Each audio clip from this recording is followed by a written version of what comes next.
Hi guys, Berry Babe here checking in. Recently, I opened a boot box.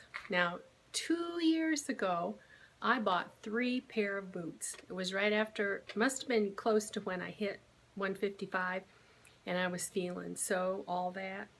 And I've never, the only long boots I've ever had I bought in high school, and I had to go to another city and take what they had because my legs were so big. My feet were wide, I wear a 10 wide, and my calves were wide, and they just didn't do. Back in the 70s, they did nothing for fat girls. Well, I was at Sears and they were on sale, and they fit around my calves. We're talking 10 medium.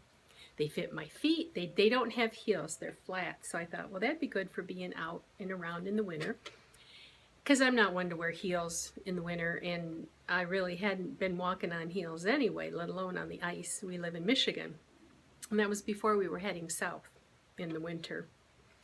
So I bought a butterscotch pair, and I bought a brown pair, and I bought a black pair. They were on sale, and I never got the nerve to wear them, and then I put on weight again, and I just didn't feel like getting them out and trying them on because I don't wear skirts. But I have skirts, I have denim skirts, and now they fit. And so I just really wanted to wear one of my denim skirts with some long boots underneath. So I got out the boot boxes that have been collecting dust up in the closet, and there was the butterscotch pair, and there was the brown pair, and there was, when I opened the black box, this is what I found. So I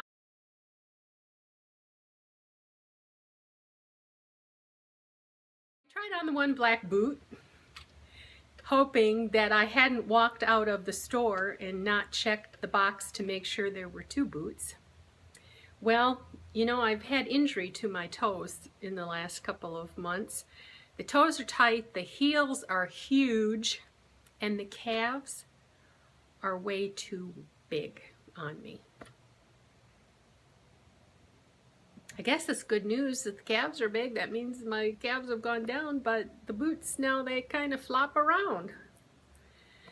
So needless to say, I was kind of in a funk thinking that maybe I had one black boot, and black would be the thing that I would tend to wear the most. So finally today I went digging around in the closet, and thank goodness I found the other black boot. So I now have a pair of black boots, a pair of brown boots, and a pair of caramel boots.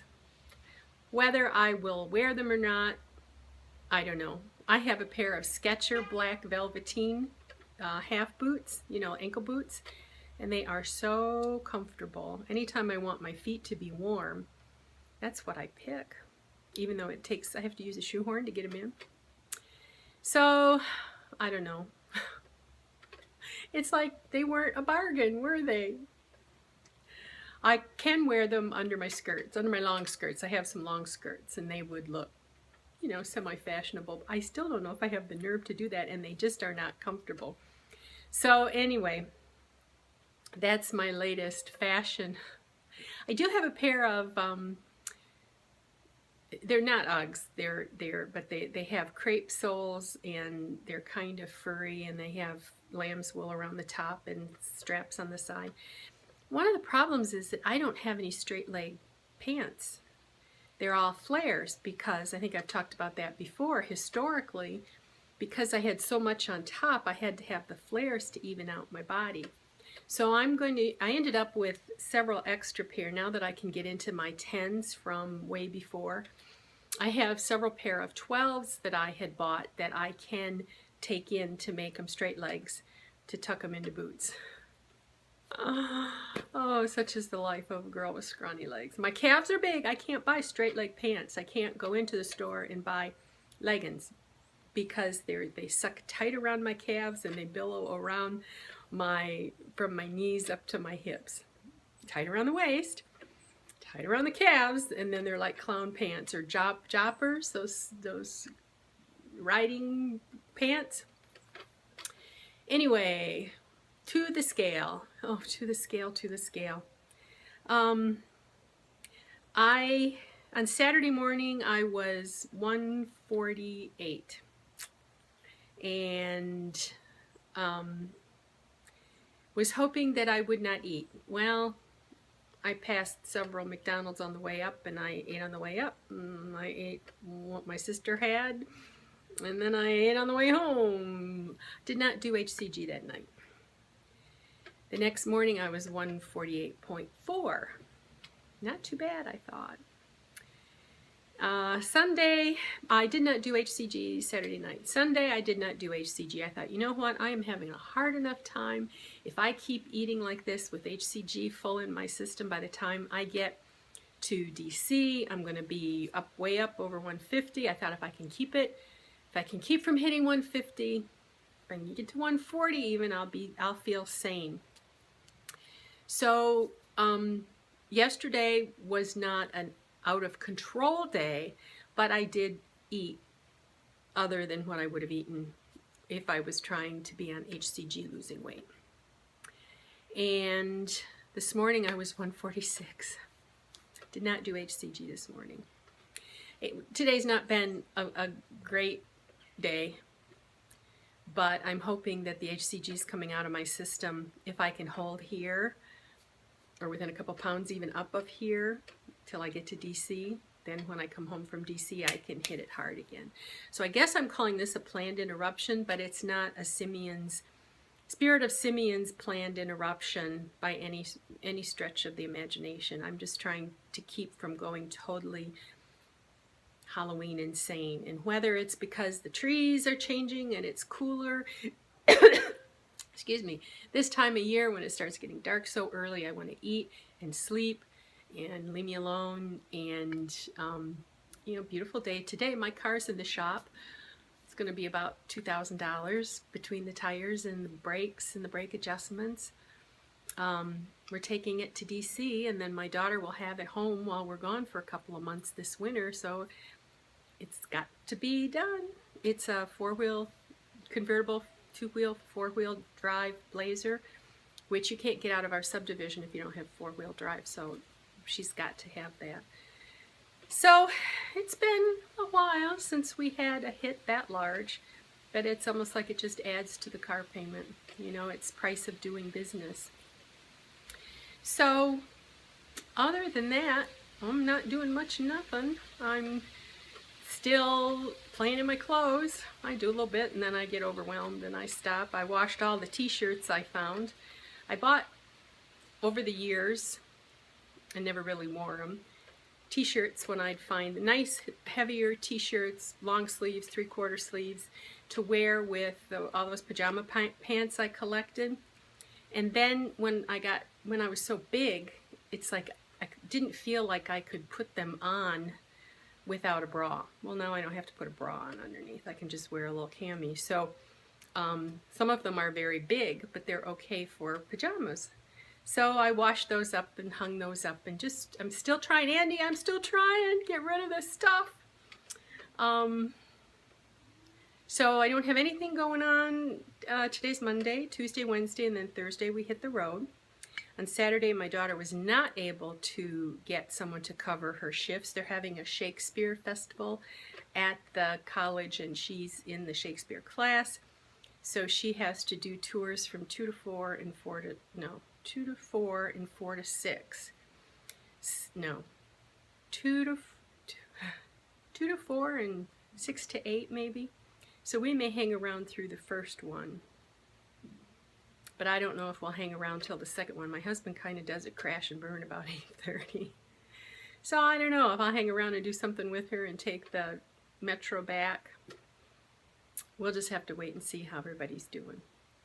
She may be ready to let us go by then. So I still keep getting little, did I tell you to bring? Did I tell you to bring? Did I tell you to bring? The list is getting bigger and bigger. I've been shopping for specific school supplies, and Febreze for her stinky gym clothes, and my Unjury protein powder and protein bars, and food. Now I bought her things like graham crackers and goldfish and munchy kinds of things, along with she likes sparkling juice. And at the dollar store I found some little ones that'll fit in her little refrigerator, because we won't see her for her birthday. She'll be coming home at the end of December. Her birthday is November 1st, which is Day of the Dead. So she was born in Guatemala on Day of the Dead. So it's kind of a fun celebration for us. So there's Halloween, and then there's Day of the Dead. But all the really carby, crappy stuff I left in the car, and the car's in the shop. So I went out to see what I left, and there was no car, so that saved me.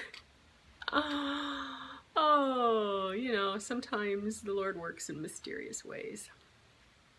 So I'm looking forward to the trip, but it's almost anticlimactic. I was ready to go 2 weeks ago. But all the laundry's clean. I might do a little pressing. I need to pack my suitcase and the cooler and pack the car. We want to have everything in the car ready to go Wednesday, so we can just crawl in and get on the road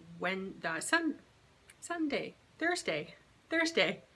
So we get there before dark. My husband doesn't like to drive after dark, and it gets dark pretty early. And it gets dark earlier in that part of the country. Like my sister-in-law, who lives just below there in Virginia, she's always amazed when she comes to Michigan how late it stays, how light it stays, how long it stays.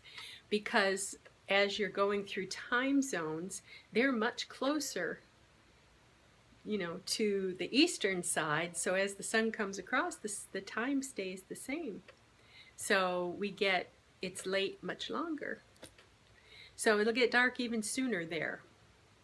So still have no clue what the eating plan is there, but I plan to take ham and cheese and maybe some of my heavy bread and some Baby Bell and maybe some broth to use on the road. I do know that there was one of the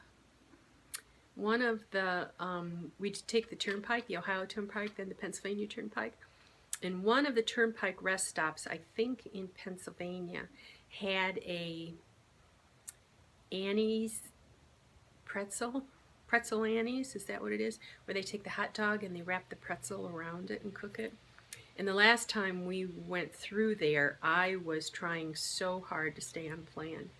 And I've been obsessing about that. Now I can go out to the mall and get one, but I may be getting one of those on the road. That may be the one thing that I let myself have when we're on the road on the way there. But I do have to be careful what I eat because of the DS surgery that I've had. Imprudent food goes right through me. Eating just what I need to eat tends to plug me up. So I have a choice. I can get plugged up, or I can let it run right through me, or I can just balance and be okay. But since I'm going to go Friday night and sit in a stadium where I don't know whether they're going to have porta potties on the field, I hate porta potties. I certainly don't want to be having to run back and forth to the bathroom. So, you know, such is the life. These are the things that I worry about. Well, I'm getting near my time. And that's all I have.